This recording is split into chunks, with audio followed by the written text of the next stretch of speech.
우리 믿음의 삶은 선택과 응답의 삶입니다.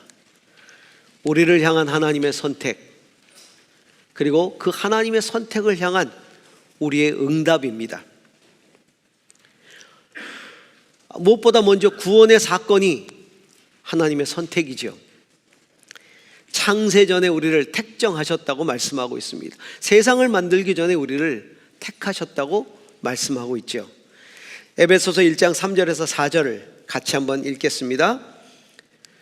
우리 주 예수 그리스도의 하나님 아버지를 찬양합시다. 하나님께서는 그리스도 안에서 하늘에 속한 온갖 신령한 복을 우리에게 주셨습니다. 하나님은 세상 창조 전에 그리스도 안에서 우리를 택하시고 사랑해 주셔서 하나님 앞에서 거룩하고 흠이 없는 사람이 되게 하셨습니다. 세상을 지으시기 전에 먼저 우리를 택하셔서 하나님 앞에 거룩하고 흠이 없는 사람이 될 수 있도록 하나님이 그렇게 택하셨다는 것입니다. 이 택하심의 사건을 수용하는 것은 우리의 의지적인 믿음이죠.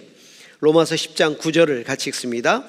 당신이 만일 예수는 주님이라고 입으로 고백하고 하나님께서 그를 죽은 사람들 가운데서 살리신 것을 마음으로 믿으면 구원을 얻을 것입니다.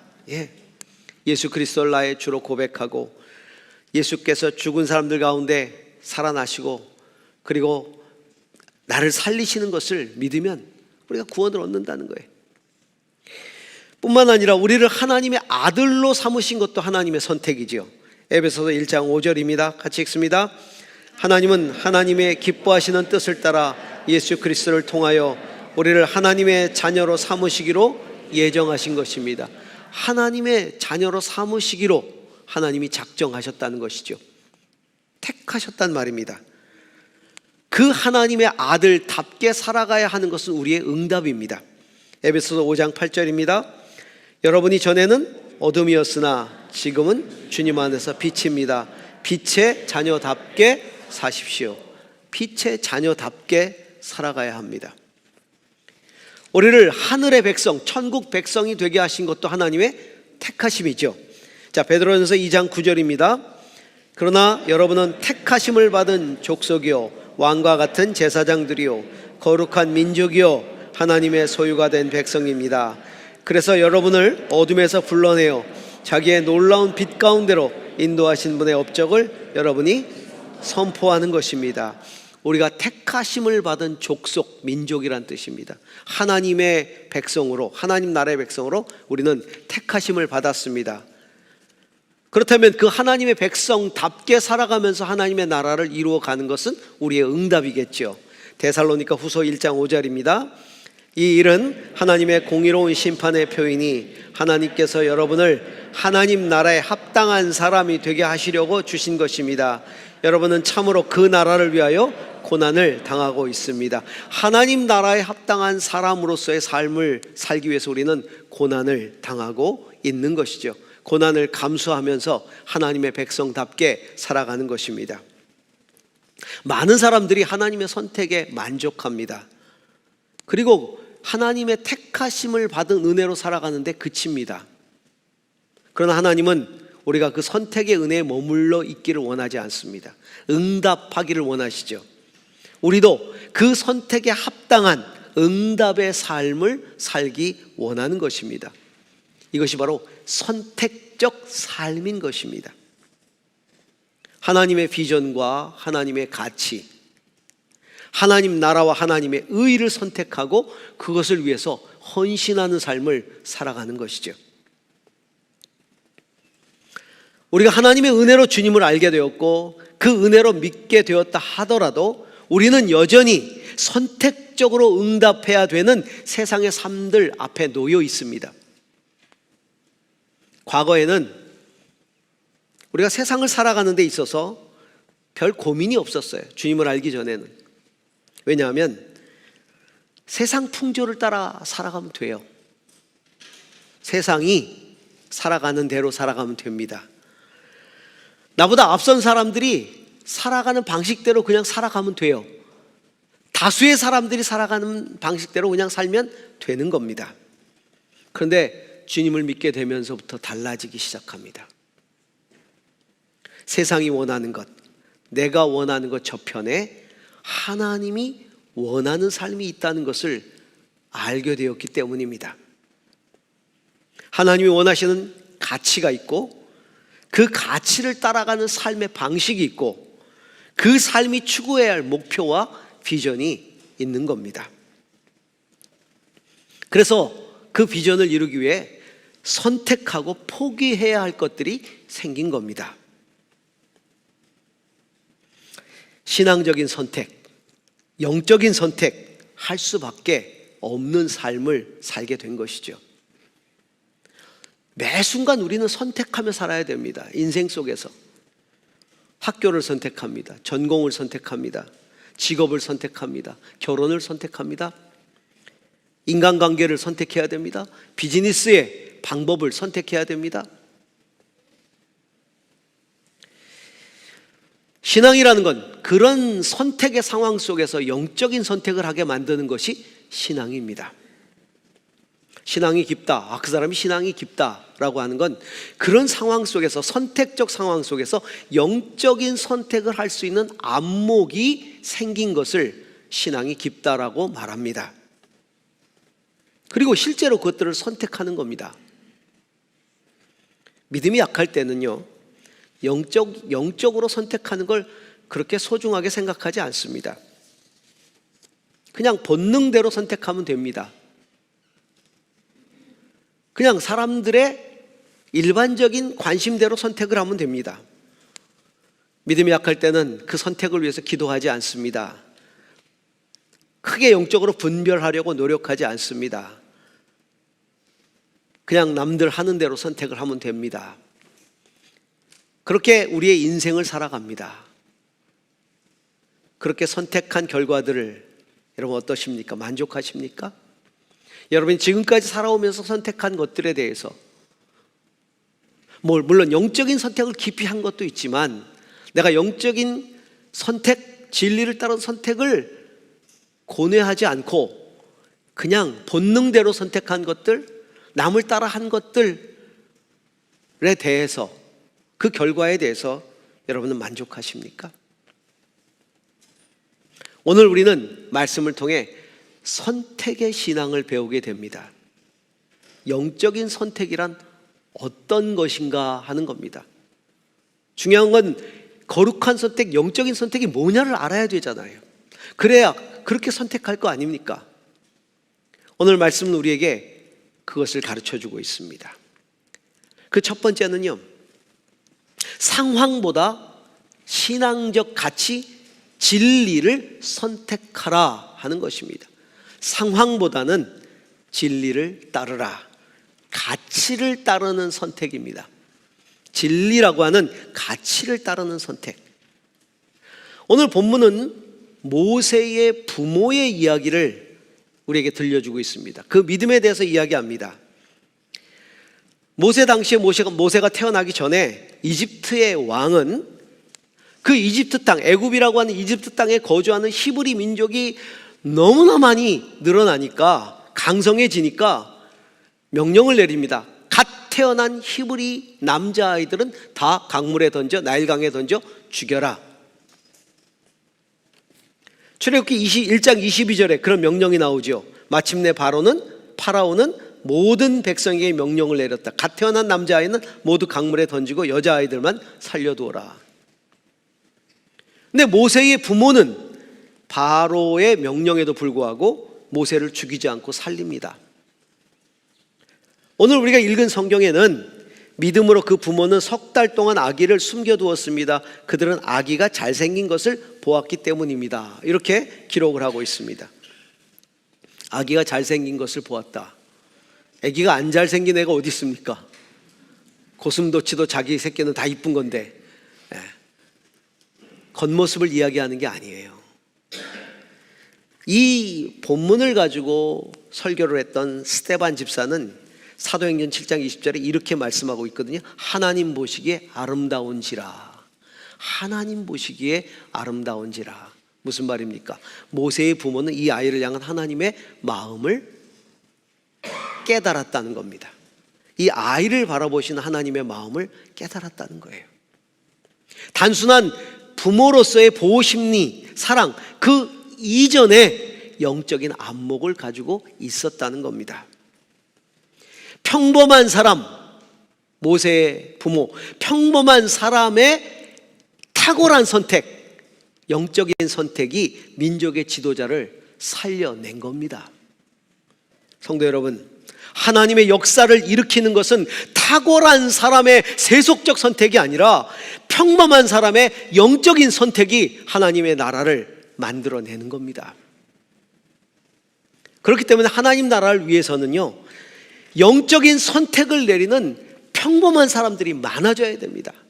이 세상에 세속적 선택을 하는 탁월한 사람이 많아서 하나님 나라가 이루어지는 것이 아니라 저와 여러분 같은 평범한 사람들이 탁월한 선택을 하게 될 때 하나님 나라가 각 분야에서 이루어지는 겁니다. 우리의 각 삶의 자리에서, 자녀를 키우는 자리, 우리가 공부하는 자리, 직장의 자리, 우리의 삶의 모든 자리에서 우리가 평범한 사람들로 하나님의 선택을 하게 될 때 우리가 있는 그곳에 하나님의 나라가 확장되어 가는 것입니다.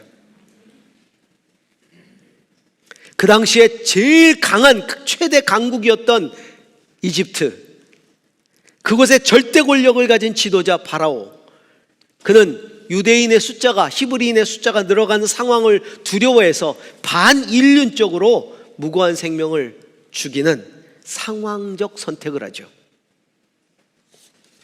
반면에 평범한 모세의 부모는 하나님을 경외함으로부터 오는 생명 존중의 가치, 진리, 그 진리를 따라 생명을 살리는 선택을 합니다. 아마도 당시 히브리 부모님들 가운데는요, 그 상황이 두려워서 자기 아이를, 남자아이를 강물에 던졌던 수많은 사람들이 있었을 겁니다. 목숨을 부지하려고. 그러나 모세의 부모는 그 상황을 두려워하지 않았다는 겁니다. 절대가치, 하나님의 뜻을 더 두려워하였다는 겁니다. 그래서 오늘 본문에 보면 그들은 왕의 명령을 두려워하지 않았기 때문이다, 이렇게 기록하고 있습니다. 왕의 명령은 상황입니다. 그러나 그 왕의 명령을 두려워하지 않도록 만든 것은 하나님의 명령이라는 절대 가치입니다. 그들이 두려워했던 건 하나님이었고 하나님의 말씀이었습니다. 출애굽기를 보면 바로가 먼저 히브리 산파들에게 애들을 받을 때 남자아이면 죽이라 라고 명령했다는 내용이 나옵니다. 그런데 그 산파들이 그거 안 해요. 하나님을 두려워하여 애굽 왕의 명령을 어기고 남자아이들을 살렸다, 이렇게 나옵니다.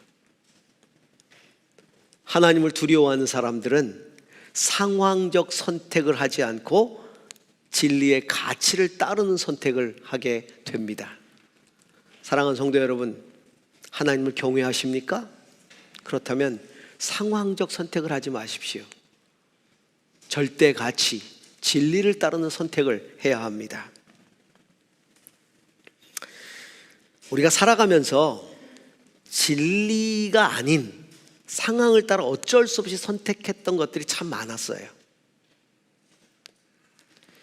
그 가운데는 하나님의 뜻에 크게 벗어나지 않은 것도 있었겠지만 하나님의 뜻에 반하는 것들도 있었을 겁니다.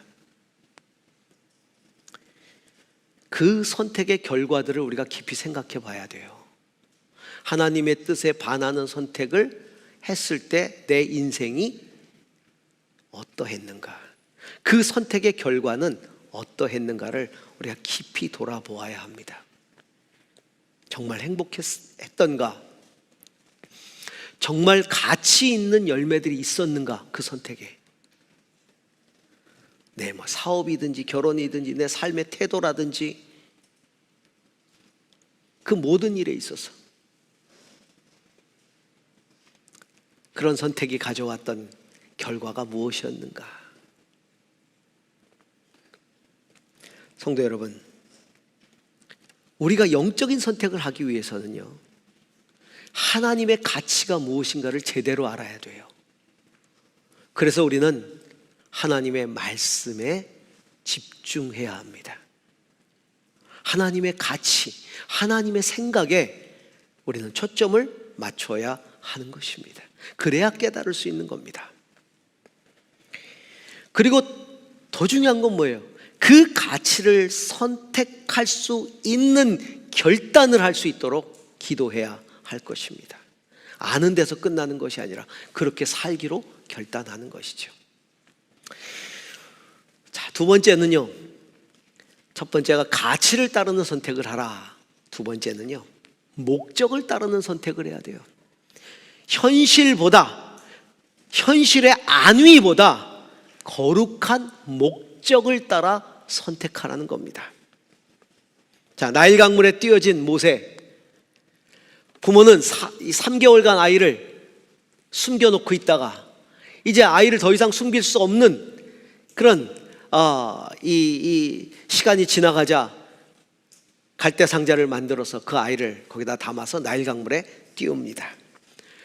마침 바로의 딸 공주가 그 갈대 상자를 발견하고 그 아이를 궁궐에 데려와서 키우기 시작합니다.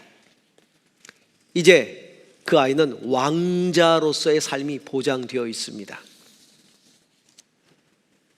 오늘 성경을 보니까 이렇게 기록하고 있습니다. 24절 한번 보시기 바랍니다. 믿음으로 모세는 어른이 되었을 때에 바로 왕의 공주의 아들이라 불리기를 거절하였습니다. 그리고 25절에 오히려 그는 잠시 죄의 향락을 누리는 것보다 하나님의 백성과 함께 학대받는 길을 택하였습니다. 이집트 왕자로서 자기 동족 히브리인의 고난을 외면하는 현실적인 편안한 삶 택할 수 있었겠죠. 근데 그것을 포기했다. 그리고 고난받는 동족의 아픔에 함께하고자 하는 삶을 선택합니다. 모세가 나일강에서 건진받았을 때에 공주가 이제 그 아이를 키울 유모를 구하게 될 때 모세의 누이가 기지를 발휘해서 엄마를 유모로 소개합니다. 그래서 모세는 친모의 손을 통해서 궁궐에서 자라게 됩니다.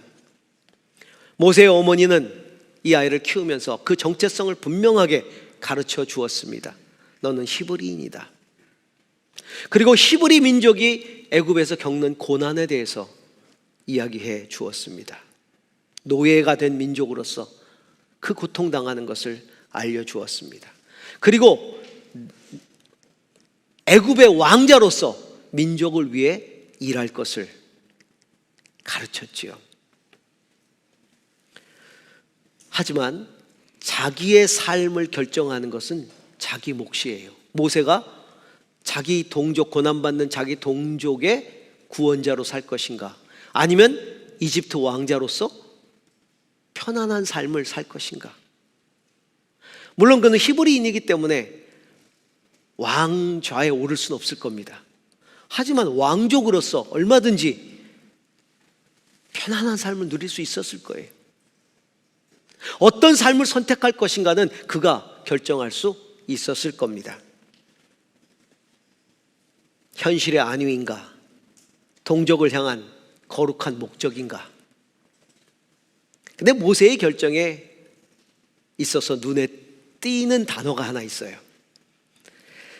24절에 믿음으로 모세는 어린이 되었을 때에 바로 왕의 공주의 아들이라 불리기를 거절하였습니다. 거절이라는 단어예요. 거절하였다.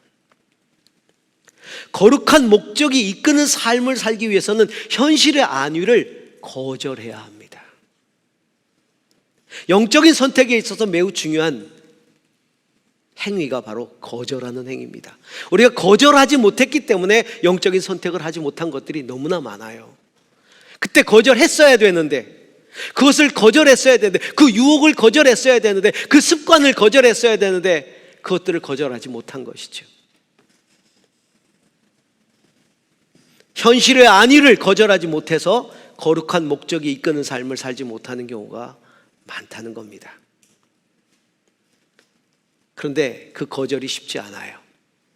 그걸 거절하려면, 현실의 안위를 거절하려면 거룩한 목적에 사로잡혀야 돼요. 거룩한 목적이 나를 이끄는 삶을 살아야 돼요. 거기에 완전히 사로잡히지 않으면 우리는 현실의 그 즐거움을 거절할 수가 없어요.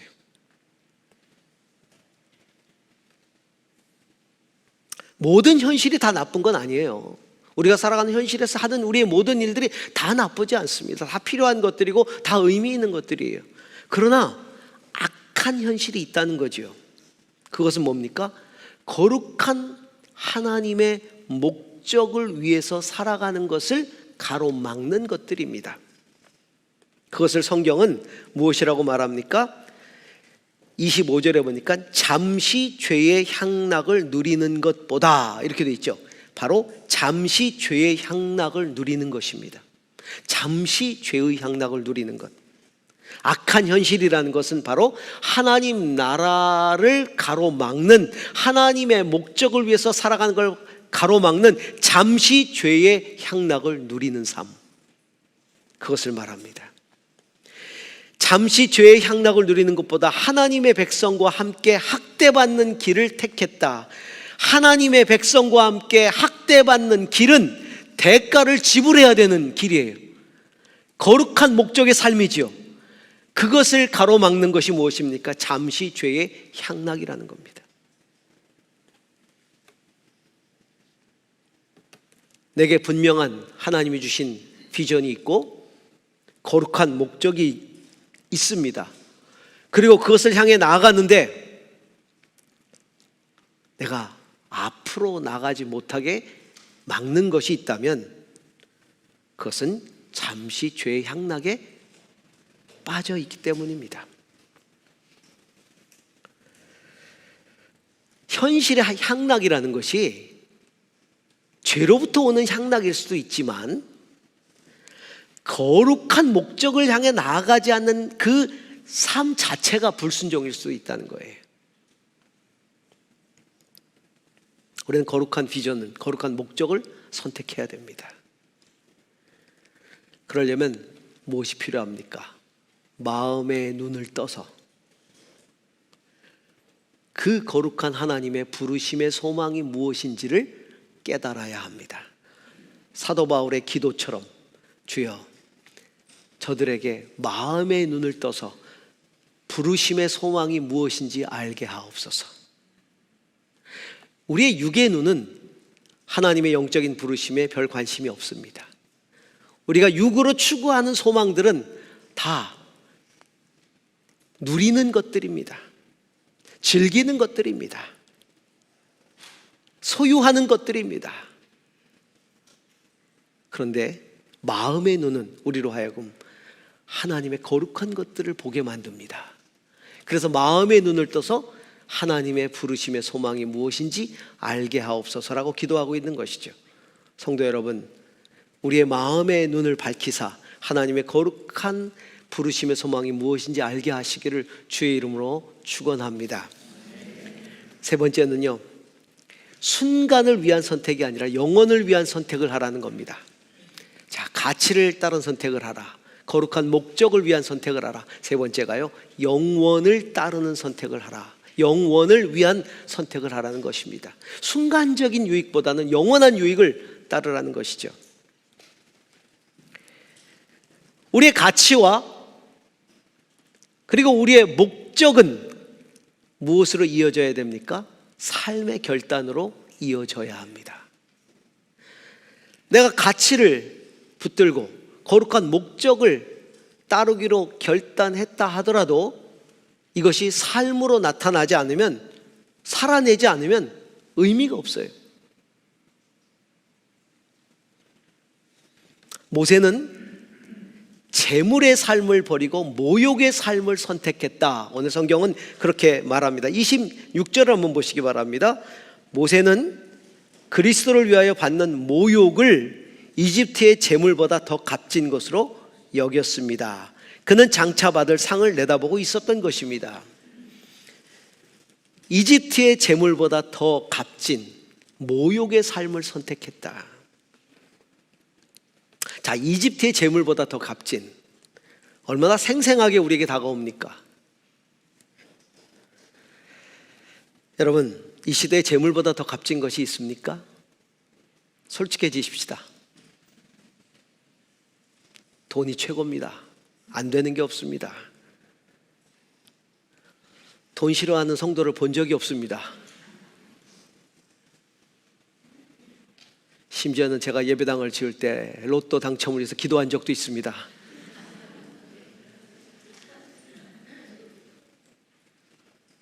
물론 급하게 회개를 하긴 했지만,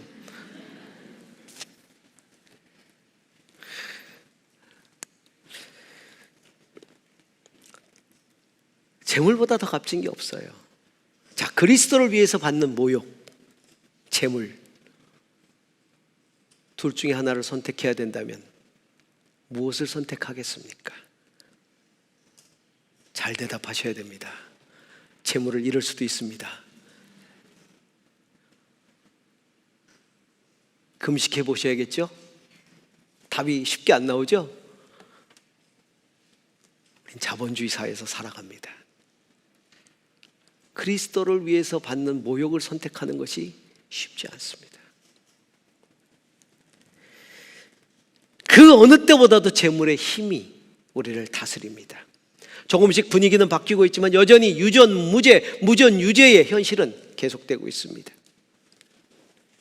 요즘 우리 시대에 화두가 되고 있는 것들 한번 보십시오. 가진 자의 갑질, 권세자들의 어떤 성폭력, 다 가진 자들에 의해서 발생하는 것들 아닙니까? 보통 사람들은 상상도 하지 못하는 일들이 저질러지고 있지 않습니까? 저는 제일 열불 나는 게 있어요. 속이 뒤집히는 게 있어요. 그게 뭐냐면 인사청문회. 그건 어느 정부나 마찬가지예요. 어떤 정부가 들어서든지 다 똑같아요. 인사청문회에 나오는 관리 후보자들 중에 여러분 도덕적으로 문제가 없는 사람을 보신 적이 있어요? 그냥 통과되는 사람이 있던가요? 단 한 명이라도 있었어요? 없었습니다. 다 걸립니다. 100% 다 걸립니다. 아니, 왜 똑똑한 사람들, 왜 많이 배우고 많이 가지고 높은 자리에 올라갔었고 그랬던 사람들은 한낱같이 전부 다 도덕적으로 다 문제가 있어야 되는 겁니까? 그런 걸 못하고 사는 저와 여러분은 문제가 많은 거예요. 위장전입, 심지어는요 보험료도 안 냈어요. 건강보험료도. 그거 얼마나 된다고. 군대, 자식들 군대,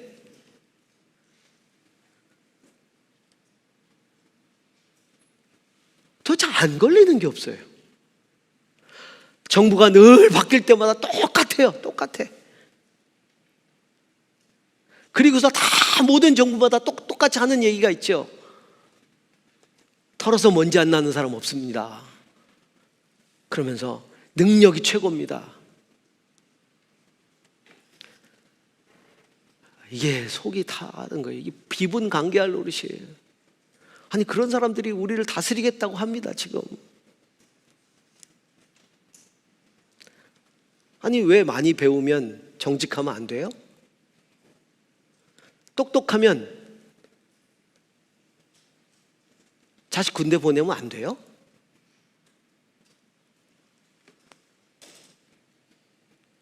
왜 그렇게 살아갑니까?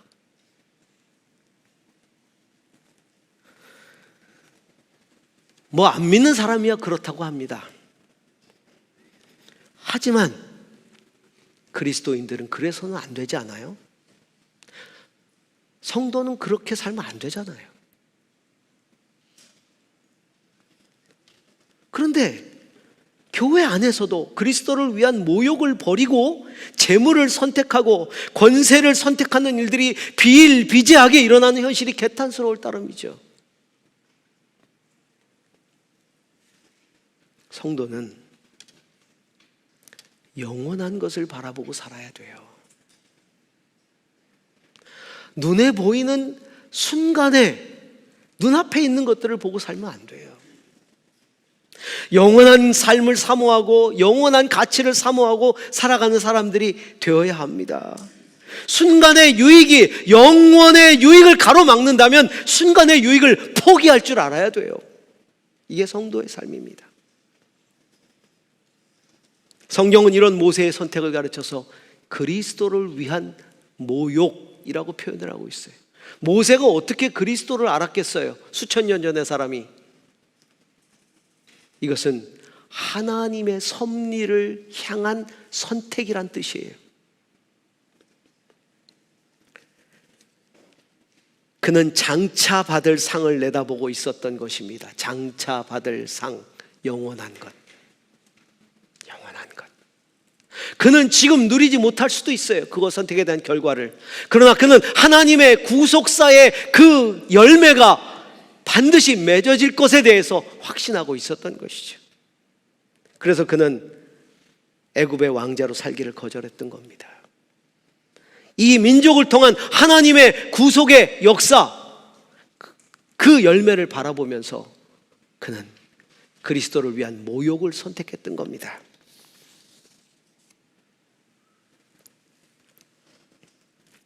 순간의 유익이 아니라 하나님의 뜻을 이루는 유익, 장차 받을 상을 바라보는 선택적 삶이 결국은 하나님 나라를 이루는 거룩한 선택이 되고 그것이 하나님께 인정받는 것이 되었다는 것이죠. 사랑하는 성도 여러분, 정말 영원한 나라의 상을 바라는 신앙을 가지고 계십니까? 하나님이 영원한 나라를 주시고 그 나라에서 우리에게 허락할 그 거룩한 것들을 사모하고 계십니까? 우리의 신앙이 눈앞의 이익에만 혈안이 되어 있는 신앙은 아닙니까? 그리스도를 위한 모욕의 가치를, 그리스도를 위한 모욕의 가치를 재물보다 더 의미 있게 여길 수 있기를 바랍니다. 그 삶을 선택해야 할 것입니다. 우리 모두가 다 하나님의 선택에 응답하는 선택적 삶을 살아가십시다. 왜냐하면 하나님께서 우리를 택하시고 우리를 위해서 그 아들을 인간으로 보내시는 그 결단하시고 그것을 선택하시고 그 아들을 십자가에 죽이시는 선택을 하셨어요. 예수 그리스도의 입장에서 보면 그 하나님의 선택에 응답하는 삶을 사셨어요. 그래서 저와 여러분이 구원을 받은 것입니다. 오늘도 하나님은 평범한 사람들의 탁월한 선택을 기다리십니다. 기도하겠습니다.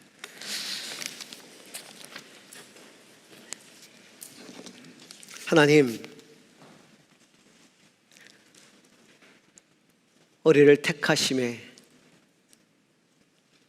그 아들 예수께서 응답하셔서 오늘 내가 구원받고 그렇게 하나님의 백성이 되었습니다. 하나님이 이 은혜에 합당한 선택적 삶을 살아가게 하옵소서. 우리 함께하는 모든 성도의 그 평범한 영성인의 거룩한 선택을 통하여 당신의 나라를 이 땅에 이루어 가시옵소서. 예수님 이름으로 기도합니다. 아멘.